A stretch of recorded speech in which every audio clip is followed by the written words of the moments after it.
I cannot believe you were on the wrong side of history, and I was on the right side of history. I know some of you followed along on the journey and trust the process. For the ones who didn't, or the ones who are just seeing this today, this is the CFP Index. You guys can go all the way back to week 5 when I started this. It tells you what teams can make the playoffs and what team can win the national championship. And before this year, it was 100% in the college football playoff era. And I think you can guess what happened this year. Let's talk about it quick. There are the playoff teams and the national championship teams. And obviously, if you're a national championship team, you could also be a playoff team. So the playoff team statistics that you have to hit are top 35 offensive points per game rank and top 60 defensive points per game rank. And for a lot of the time this year, Washington, Ohio State, and Alabama jumped in and out of the playoff metric. So I had people telling me all year long, like, Ohio State's out, they're going to beat Michigan, go to the playoffs, and it's going to prove the index wrong. And they said the same about Washington and Alabama. And as you can see, Washington, Texas, and Alabama are in the playoff team metric, and they made the playoffs. So now let's talk about the national championship teams. And I've said this all year long. It is more about who's out than who's in. All 4 of those teams you saw in that last graphic, they could not win the national championship game. Now you're going to tell me, yeah, no duh, you're going to get it right.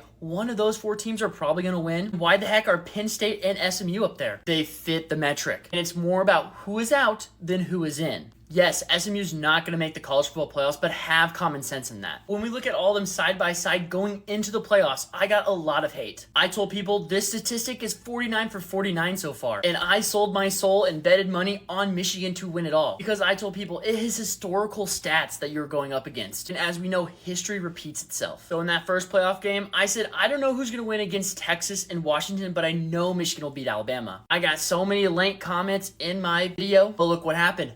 Michigan won that game. And then before the final championship game, I said Michigan is going to beat Washington lock. And people were saying, oh, Washington's going to prove the index wrong. Well, look what happened. The index stays 100% going 54-50. Make sure you guys hit that follow button to follow this metric next year. Now, we won't be able to do the playoff teams because it's expanding to 12 teams, but that doesn't change anything about the championship team.